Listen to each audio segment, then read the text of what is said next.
Ok les gars, c'est Ludo, j'espère que vous allez bien, moi je suis grave content de vous retrouver. Pourquoi? Parce qu'enfin, elle est là, la dernière saison de l'Attaque des Titans. Manga qui va devenir, je pense, historique si ce n'est pas déjà le cas. Manga qu'on attend tous.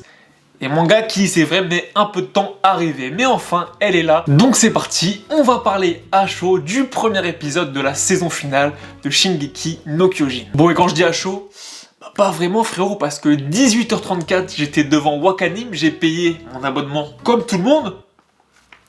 Et il y avait rien, il y avait strictement rien, panne générale, j'avais totalement le démon, mais avec un peu plus de recul et moins de hype on va dire, je trouve ça incroyable. Je trouve ça vraiment incroyable dans le sens où c'est magnifique d'avoir autant d'engouement autour d'un manga.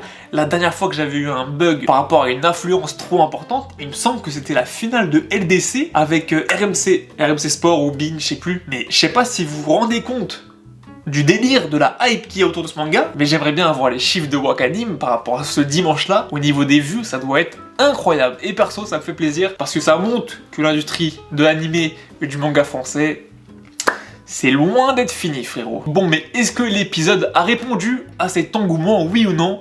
Totalement oui, clairement, mais je vais vous expliquer un peu pourquoi. Et surtout, tout simplement, je vais vous résumer l'épisode très rapidement. On se retrouve plongé en plein conflit où l'on suit l'avancée des troupes Mar pour détruire la forteresse de Slava occupée par l'Alliance du Moyen-Orient. Et donc là, si t'avais pas regardé depuis la fin de la saison 3, clairement tu devais être totalement du père. Bon et du coup c'est Mar, mais principalement des soldats eldiens, sinon c'est pas très marrant, qui sont envoyés au charbon, et parmi ces soldats, on se retrouve avec 5 eldiens qui s'avèrent être des potentiels réceptacles. On va suivre la phase terrestre avec des combats de tranchées et le déploiement de deux titans, le titan charrette et le titan mâchoire. S'ensuit la phase aérienne qui est tout simplement impressionnante et flippante à la fois, avec le largage des titans en tant que véritable bombe sur le fort. Ensuite arrivent par les airs Reiner et Sig qui vont se charger de détruire l'armada du fort pour l'un et celle des navires postés au loin pour l'autre. Mais surprise, il y a une résistance et c'était pas prévu. Mais bon, pour cette fois ça passe, la guerre des 4 ans est terminée. Bon, rien qu'avec le résumé, tu captes que l'épisode il était excité, il était pimenté, il y avait de l'action de partout, aucun temps mort. Comment introduire une saison que tout le monde attend de la meilleure des manières. Donc ouais, j'ai kiffé. Déjà, niveau histoire, c'est nouveau pour nous. On a une vision de l'univers qu'on n'a pas forcément l'habitude de voir, combiné en plus à un saut dans le temps qui nous montre que ça a bougé chez Mar, mais qui insinue aussi que ça a bougé de l'autre côté. Et du coup, on a un surplus d'informations qui peut nous paraître au premier abord compliqué, mais qui va au final s'avérer relativement simple, mais surtout super intéressant pour la suite. Parce que bon, Mar c'est bien beau, mais clairement faut les baiser, donc nous, on veut savoir ce qui se passe de l'autre côté. Depuis 4 ans, que s'est-il passé, que s'est-il déroulé, comment va Eren, etc.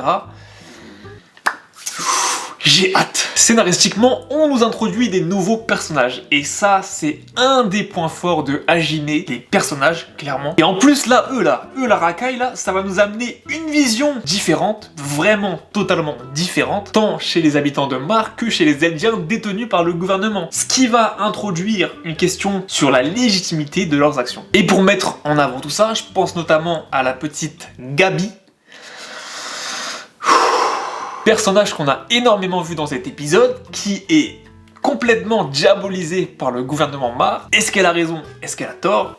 En tout cas, ça apporte une touche de renouveau d'avoir ces personnages, et en plus, ça fait un petit parallèle au niveau de la jeunesse à des personnages qu'on a connus au tout début, comme Eren, Armin et Mikasa. Bon, et puis le point super important qui nous montre que ça va partir en couille totale, c'est à la fin, qui est d'ailleurs excellente, où l'on voit Reiner et Sig se rendre compte que leurs pouvoirs ne vont pas être suffisants pour défendre Mar, que se reposer sur ses acquis, ça commence à s'épuiser, et surtout que la quête du pouvoir du titan originel n'a jamais été aussi importante et primordiale. Notamment avec cette phrase super importante de Sig qui dit à Reiner qu'en gros c'est notre défaite qui a causé cette guerre.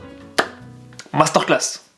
Parfait. Et en parlant de Reiner et en parlant de masterclass, on aura beau dire ce qu'on veut du personnage, mais c'est un des personnages les mieux travaillés de Shingeki et les plus stylés. Je suis désolé, mais la meilleure scène du manga, enfin en tout cas de l'animé de l'épisode 1, l'arrivée de Reiner. Oh là là, mon dieu. Bon, et en parlant de tout ça, est-ce qu'il y a de la différence entre le manga et l'animé?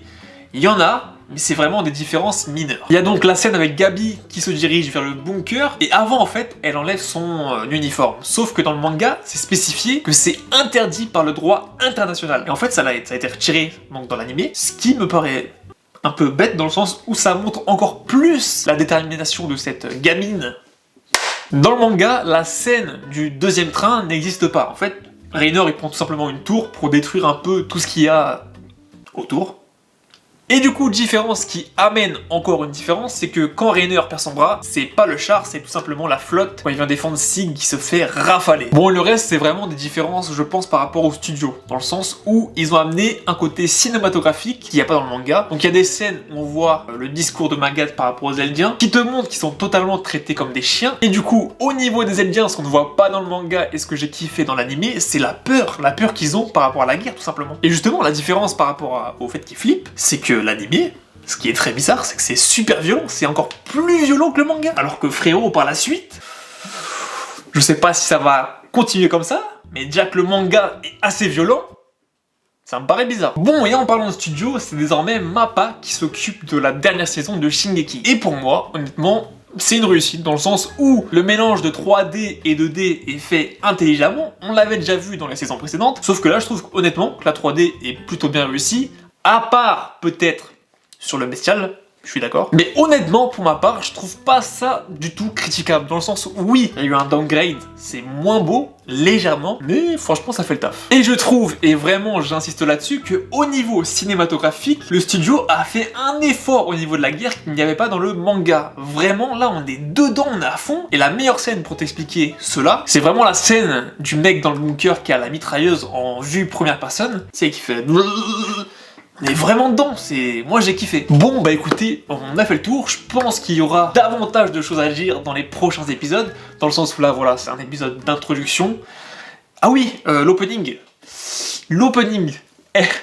L'opening. La première fois, j'ai pas du tout aimé, graphiquement comme musicalement, mais au final, je l'ai vu plusieurs fois. Au moins, ça a l'avantage de pas spoiler, tu vois. Graphiquement, il y a un peu de recherche par rapport à la couleur, etc. Mais vraiment, la première partie de l'opening, je suis pas fan du tout. Pourtant, la deuxième partie, je la trouve vraiment très bien. Ça commence à partir d'un moment où il y a un changement de rythme au niveau de la musique, au niveau des... Il me semble que c'est quand il y a les soldats qui défilent comme ça, là, un peu très bizarre. La deuxième partie est plutôt cool. On a l'aspect motivation des troupes.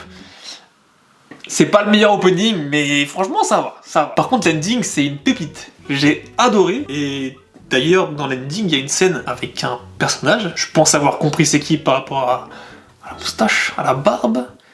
Mais pourquoi? Je comprends pas pourquoi, à ce moment-là, on le voit. Parce que je suppose que c'est Jean, mais ça me paraît...